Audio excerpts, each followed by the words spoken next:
Les vraies voix Sud Radio, ça fait du clic sur les réseaux sociaux. Et c'est avec Félix Mathieu. Bonsoir Félix. Bonsoir tout le monde. Bonsoir Félix et tous nos vœux. Meilleurs vœux à vous aussi, bonne année. Et 230 000 personnes se sont recueillies devant la dépouille du roi Pelé au Brésil, un moment de recueillement et de solennité. Enfin, pas pour tout le monde. Oui, au-delà du recueillement, un grand ponte du football est épinglé sur les réseaux sociaux pour son attitude jugée, disons, peu protocolaire vu les circonstances. Un stadio en cada país del mundo con el nome de Pelé. Gianni Infantino, Nontadella, le président de la FIFA, a réclamé à toutes les fédérations du monde de baptiser un stade Pelé dans leur pays. Jusqu'ici, tout va bien a priori. Bon, encore faut-il avoir un stade à rebaptiser sous la main, me direz-vous. Mais bref, ce qui fait beaucoup parler, c'est l'attitude de Gianni Infantino devant la dépouille exposée au public. Voilà, venu se recueillir au pied du cercueil, eh oui, des selfies, au pied du cercueil du plus grand footballeur de tous les temps au stade de Santos au Brésil, le président de la FIFA, Gianni Infantino, dégaine son portable et photographie cet instant devant le pauvre Pelé gisant. Quelle indignité, quelle honte à vomir, écrit Arnaud Beda sur Twitter. Un autre renchérit prendre un selfie lors d'un enterrement à quelques pas du corps gisant dans le cercueil, et même avec un soupçon de sourire surréaliste. Mais vrai, le président de la FIFA l'a fait. Voilà, beaucoup de réactions sur ce ton-là, sur les réseaux sociaux et même un peu dans les médias du monde entier, bien au-delà du Brésil.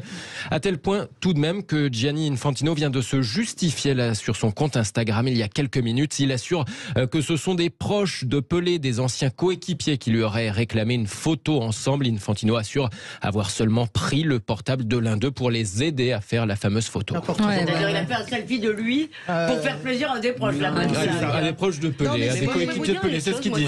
Moi, ce qui me choque plus, je le dis parce que comme ça vous allez pouvoir réagir, c'est l'idolâtrie. D'accord, Pelé était un très grand joueur de football, certainement quelqu'un de très bien, d'accord, c'est très bien, mais alors, cette espèce on dirait, alors la différence, si vous voulez, entre les honneurs rendus à Pelé et ceux rendus au pape Benoît XVI, ça va être grandiose aussi. Hein. Non mais excusez-moi, je veux dire, 3 jours de deuil national, je suis navré, pour moi, on est dans une sorte d'idolâtrie, de religion sans Dieu. Ça me choque, mais vous ne pouvez pas vous imaginer. Ça nous entraînerait trop loin, ça pourrait faire une demi-heure. Moi, je suis assez d'accord avec vous, Elisabeth, sauf que Pelé est idolâtré pas seulement en tant que footballeur. Et ça ne justifie pas les 3 jours de deuil. Ah ben, parce que depuis 71, il ne joue plus au foot. Il incarne une certaine idée du Brésil, l'union nationale, la nostalgie. Je trouve que avec quand même des zones d'ombre, hein, par exemple, on leur reprochait son silence lors de la dictature, parce qu'on parle toujours de la dictature argentine de Videla, mais la dictature brésilienne à 84. On lui reproche d'avoir été bien avec tous les présidents successifs. Voilà, moi je comprends très bien. Oui, il a été ministre aussi. Comme footballeur. Mais je comprends très bien, moi, parce qu'il rend, à un moment donné, quand vous êtes brésilien ou quand vous êtes argentin, peut-être dans une moindre mesure, mais c'est pareil, vous rendez une forme d'honneur à un pays qui considère qu'il est malmené, mais qui vit mal, etc. Oui, c'est formidable d'avoir des héros. Pelé, pas une idole. Moi, je tombe de ma chaise. Je trouve ça exceptionnel. Je tombe de ma chaise parce que précisément, il y avait un article dans le Figaro qui associait justement la tiers-mondisation à cette espèce de religion du football. Et c'est précisément ce que je déplore, c'est-à-dire qu'il me semble qu'un pays doit avoir de l'honneur par ses réalisations, par le fait de construire une société bonne et égalitaire et tout ce qu'on veut.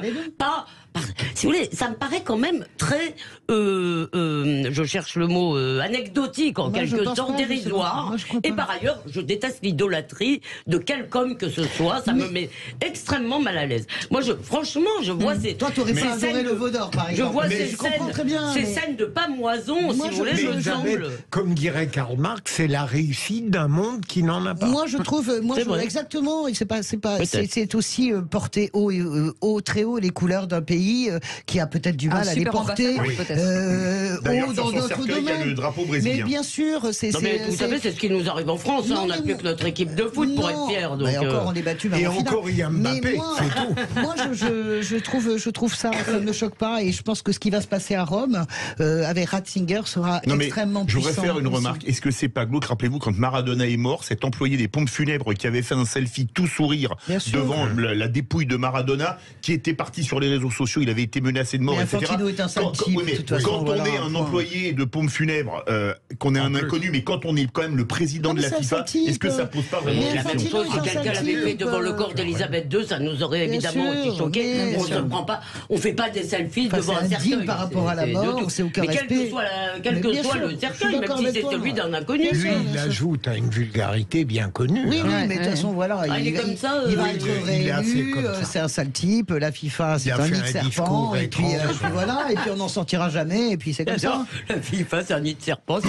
Mais c'est vrai, je vous invite à regarder sur encore une fois, là, cette fois-ci, sur une grande plateforme très célèbre, je vous invite à regarder le documentaire ahurissant qui dure 1h30 sur la corruption à la FIFA. Alors là, je vous assure que vous tombez de la Lune, même de Mars. Je vous assure. Et Infantino, là, il y a inflation, les amis.